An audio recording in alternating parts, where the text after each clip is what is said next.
Shalom Bapak Ibu dan saudara-saudari yang terkasih di dalam nama Tuhan. Jumpa lagi dalam Bina Iman GKI Klasi Solo.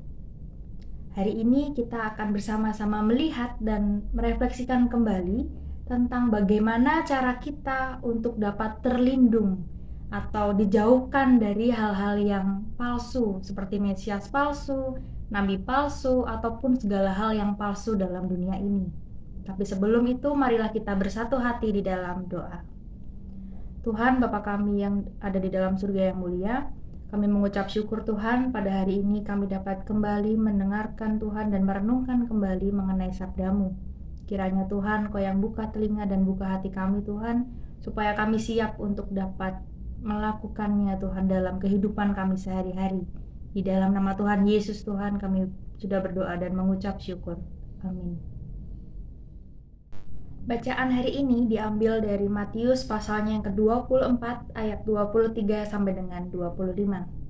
Saya akan membacakannya untuk kita semua. Pada waktu itu, jika orang berkata kepada kamu, "Lihat, Mesias ada di sini," atau "Mesias ada di sana," jangan kamu percaya. Sebab Mesias-Mesias palsu dan nabi-nabi palsu akan muncul dan mereka akan mengadakan tanda-tanda yang dahsyat dan mukjizat-mukjizat sehingga sekiranya mungkin mereka menyesatkan orang-orang pilihan juga. Camkanlah, aku sudah mengatakannya terlebih dahulu kepada kamu. Demikianlah sabda Tuhan. Seperti ayat yang sudah kita baca dan dengarkan bersama, kita bisa tahu bahwa yang namanya Mesias palsu, nabi-nabi palsu, segala hal yang palsu itu dapat menyesatkan kita. Contohnya ketika kita membeli tas branded begitu.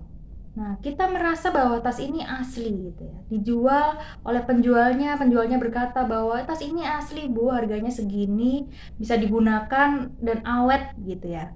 Tapi dalam perjalanannya, ketika kita mendapati bahwa tas branded ini pada akhirnya adalah tas KW gitu ya hitungannya, kita pasti akan sedikit merasa, kenapa ya waktu itu aku percaya kepada penjual itu tanpa melihat hal-hal lainnya terlebih dahulu. Nah, kekecewaan ini biasanya terjadi karena kita mengetahui bahwa kualitas tas asli, tas branded asli dan tas branded palsu itu bertolak belakang. Kalau tas branded asli mungkin kita bisa melihat dari segi warna, dari segi kerapihan jahitan, dan dari segi awetnya. Tas branded yang asli itu lebih cenderung awet begitu ya. Tapi sebaliknya, tas yang palsu itu memiliki jahitannya sudah tidak rapi, lalu tidak kuat, tidak awet. Nah, pada akhirnya kita merasa menyesal karena kenapa ya, tahu gitu aku tidak jadi beli begitu ya, karena pada akhirnya tas ini ternyata palsu. Kita akan kecewa karena apa yang kita dapatkan itu tidak sesuai dengan apa yang kita inginkan, tidak sesuai dengan apa yang dijanjikan di awal gitu. Hari ini kita mau melihat tentang Mesias palsu yang tertulis dalam Matius pasal 24 ayat 23 sampai dengan 25. Kita bisa membaca dan mendengarkan bersama bahwa Mesias palsu atau nabi-nabi palsu yang dituliskan dalam ayat tersebut itu menunjukkan bahwa kita sebagai umat yang percaya, yang mengaku percaya kepada Tuhan, itu tidak boleh atau dilarang untuk percaya terhadap hal-hal seperti itu, terhadap Mesias-Mesias palsu ataupun nabi-nabi palsu, karena pada akhirnya kita bisa melihat mereka itu akan berusaha untuk menunjukkan kekuatan mereka. Mereka mengadakan mukjizat-mukjizat palsu, mereka mengadakan tanda-tanda yang palsu. Nah, pada akhirnya kita sebagai orang yang katanya percaya, katanya hanya berpegang teguh kepada Tuhan, pada akhirnya ketika kita sendiri tidak kuat, dalam artian ya katanya kita percaya, tapi ketika kita melihat hal tersebut kita pasti mungkin ada sedikit perasaan, kok bisa ya orang itu melakukan hal itu? Apakah benar itu trik sihir, trik sulap, atau trik apapun itu? Apakah dia benar bisa mengadakan sebuah mukjizat? Di dalam kepala dan hati kita Mungkin kita merasakan dan memikirkan tentang apakah benar hal itu memang demikian. Tapi dari ayat ini kita diperlihatkan, kita ditujukan bahwa nabi-nabi palsu dan mesias-mesias palsu ini memang sering atau suka untuk membuat tanda-tanda yang demikian. Mereka merasa bahwa mereka itu memiliki jaminan kehidupan manusia. Mereka bisa membantu manusia. Jadi contohnya, ketika ada orang yang mau berobat gitu ya. Nah, orang ini akan memberikan sebuah resep, di mana resep itu dia mengatakan bahwa, Bu atau mungkin Pak gitu ya, minumlah obat ini gitu ya. Ketika kalian minum, kalian akan sembuh. Obat yang diberikan itu ternyata bukan sekadar obat biasa. Mungkin obat ini harus ada ritual-ritual yang digunakan supaya obat ini tambah manjur gitu ya katanya.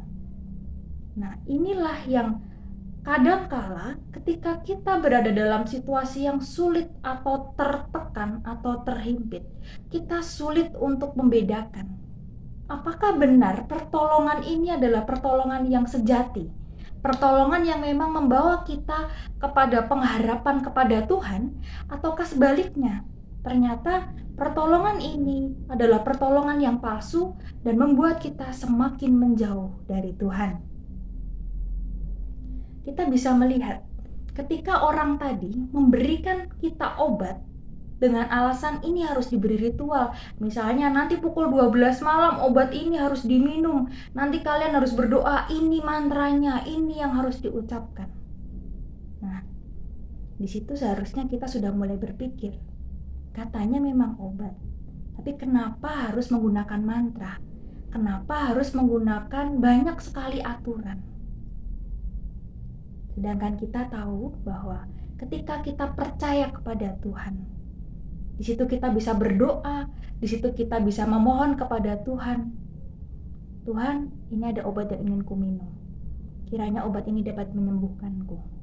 Di saat kita percaya pada Tuhan, hal-hal yang rumit, hal-hal yang rasanya itu panjang sekali, itu tidak akan membuat kita merasa kebingungan atau mungkin merasa khawatir, was-was. Nanti obat ini akan memberikan efek atau tidak ya dalam kehidupan kita, dalam sakit penyakit kita. Disinilah poin penting dari apa yang akan kita pelajari hari ini. Kita diminta untuk dapat berpegang teguh kepada Tuhan. Kita diminta untuk dapat tetap berpegang karena pada saat ini kita sering menjumpai adanya mesias-mesias palsu, nabi-nabi palsu, orang-orang yang mengaku bahwa dirinya paham betul tentang kehidupan kita. Orang-orang yang merasa dapat menolong kita 24 jam melebihi Tuhan. Pada saat ini kita sering kali atau kadang kala menemukan hal-hal seperti itu. Meskipun hal itu mungkin tidak terlihat atau secara tidak sengaja begitu. Nah, dalam ayat kita hari ini, kita juga bisa melihat bahwa orang-orang yang demikian, orang-orang yang ingin menyesatkan, itu bisa saja menyesatkan orang-orang yang dipilih, orang-orang pilihan gitu ya.